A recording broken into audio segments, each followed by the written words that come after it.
we haven't done a photography video in quite a while, and I was looking online, watching and seeing what other people are doing. And recently I found a video where a person was photographing their computer screen with a 35mm film camera using black and white film. I think they were using a Apple Retina computer monitor, nice big high resolution screen, and they're using T-Max 400 if I'm not mistaken, 35mm black and white. And then after developing the film, they printed the images onto silver gelatin paper in their darkroom, so they enlarged these pictures, essentially going from a digital image to silver gelatin via the medium of black and white film. Well, I got to thinking that's an interesting process, but you guys know that I've worked a lot over the years with paper negatives and using photo paper as film, and I thought maybe I could just eliminate that whole film step in the middle of that process and use black and white photo paper in a 4x5 film holder and directly photograph a computer screen. Well, I decided to go very low-tech and try this as minimalist as possible. First of all, I had some film holders with some Arista grade 2 resin-coated paper. It's a fixed grade 2 contrast resin-coated glossy paper. I already had these loaded in here for probably, well, yeah, it's been months, maybe 6 months, maybe 9 months it's been in here, I don't know. And so what I did is I took my little iPad mini and I took the front-facing camera and I just took a shot with the front-facing camera of the iPad mini, a picture of me. Now this is the worst camera, the worst digital camera probably that you can get on a mobile device these days. They don't come any worse than this. So it's kind of a worst case scenario. And also the iPad mini has a fairly, sharp screen, but it's not a Retina display by any means. So I was just curious, photographing this little screen, roughly 4 by 6 inches, that's just approximate, onto 4x5 paper using a Fujinon 135 f5.6 lens on my Intrepid camera. And I was just curious, how bad would it be, or how good would it be? So I'm going to set this up. I'm going to just set the tablet up like this. Oh, I guess I should talk about the tablet, right? First of all, this is a positive image, but there is a setting where you can go to classic invert mode. If you go to classic invert mode, it will invert all the tones and colors on the screen. So under settings, accessibility is this button, classic invert. If you turn it off, you get back to the normal tones of the image, which would be, this is what the picture looked like. And it was originally a color picture. So if you go to the color settings, just to show you here, saturation. So that's pretty much what the picture looked like originally.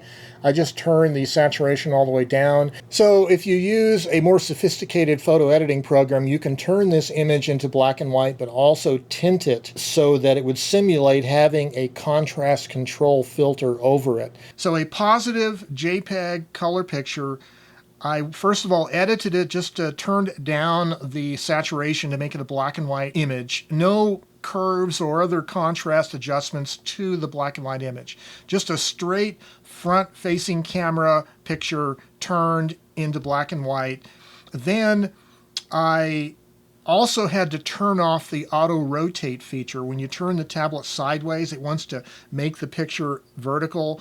So then to lock the screen on the iPad mini, so when you rotate it, it doesn't try to straighten it out, you just pull down here, go to this first page of settings, and this little lock symbol, just press it like that, and now the screen is locked, so it'll stay oriented relative to the screen. It won't try to auto rotate. So I actually edited the picture to be sideways and then turned off the auto rotate, and then it's full screen. And then when you go into classic invert mode on the display settings, it becomes a negative image, right? So I'm just going to set it right here, and I'm going to have the camera pointed at it, adjust the height of the camera, the angle of it, adjust the focus. I have the front standard set to the forwardmost position on the focusing base, and this is roughly the extension I need. So this camera can easily photograph this screen with a 135mm lens and get it pretty much full resolution or full frame on the 4x5 paper. Okay, so I focused and adjusted the distance from the camera to the tablet and focused so that it's pretty well full screen, focused on my face. So there it is, the picture is set up, ready to expose.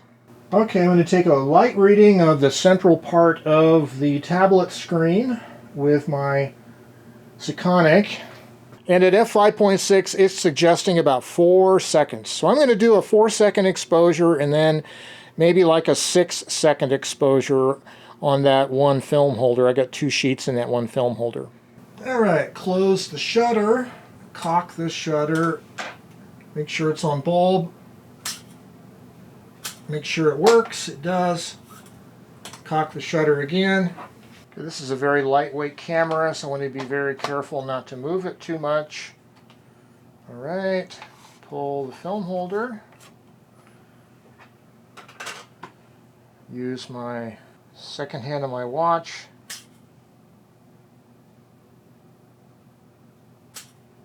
There we go.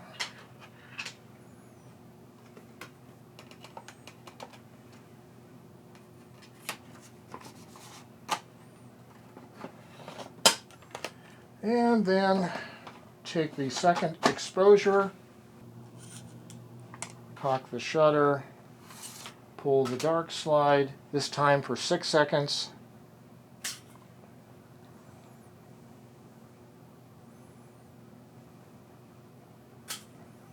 There we go.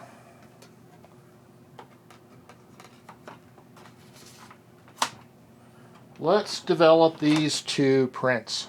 Well, let's talk about my setup. Well, I have all these 3-drawer cube stacks. These are for 8x10s. These are for 4x5s or 5x7s.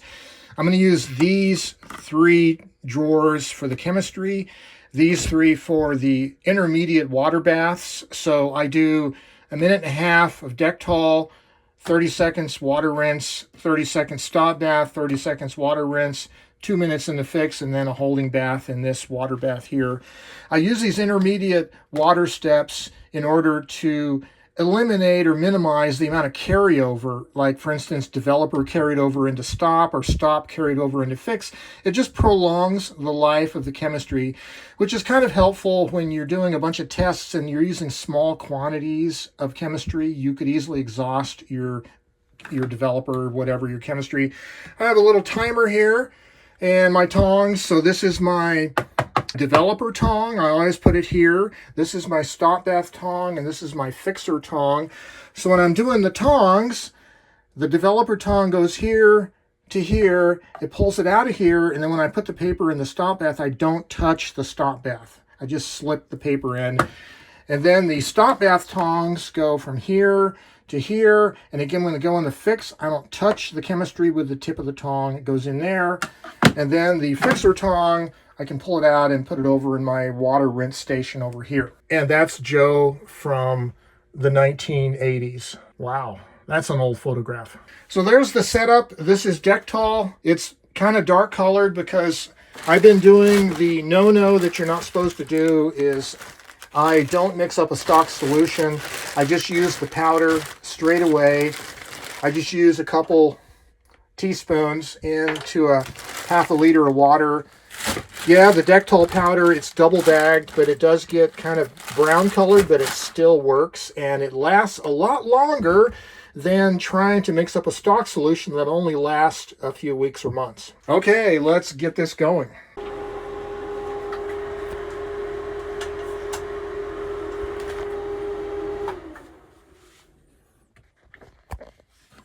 Okay, let's look at the first result from this experiment. Oh yeah, hey. It's needs to fix for about another 30 seconds, but put it in the rinse and we'll take a look at it. But that looks very promising, interesting. Well, let's take a look at this print a little more closely, shall we? So this was 4 seconds at f5.6 on the 135 millimeter Fujinon lens. I have another print that I exposed for 6 seconds, so it'll probably be a little darker, obviously. Okay, this was the 6-second exposure. All right, 2 minutes in the fix.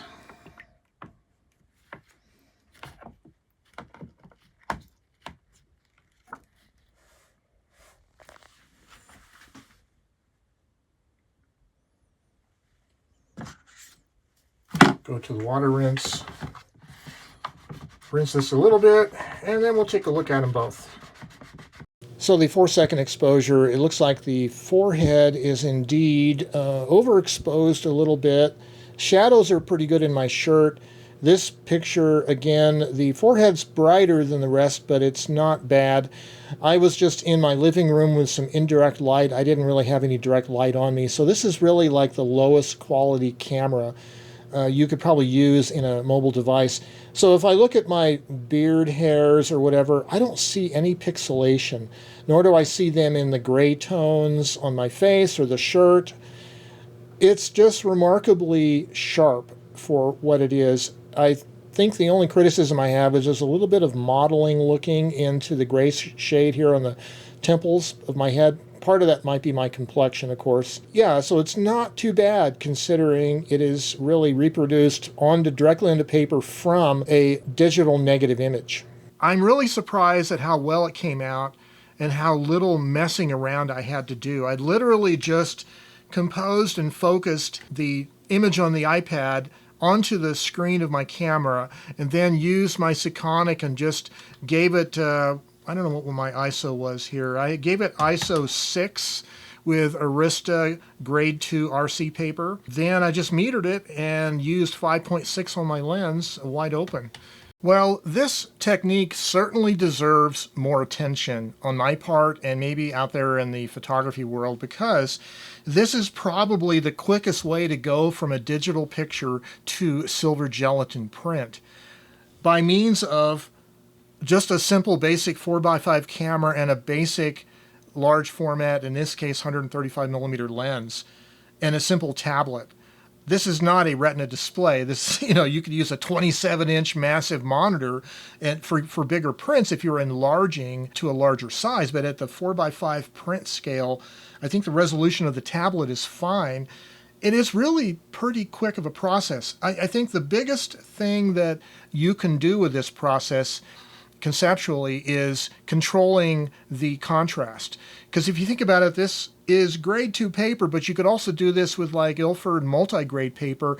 And imagine if the image here, if you tinted it like yellowish colored, you could activate the low contrast part of the emulsion. Or if you tinted it more kind of purplish, you could make it a high contrast picture onto the print. There's a lot you could do by manipulating the tone curves in a program like Photoshop to make this negative image to be tinted in ways that would reproduce the ideal contrast for a finished print without having to go to the trouble of dodging and burning and all that split tone printing under an enlarger in the darkroom. You're simply developing a straight off camera made print from a digital negative that's really a electronic negative. It's a digital tablet serving as a digital negative. Interesting idea. I think it deserves a lot more attention, and there's a lot more that we could do with this. And I hope that you have an opportunity to play with this as well. Until next time, stay creative and have yourselves a great day. Bye-bye for now.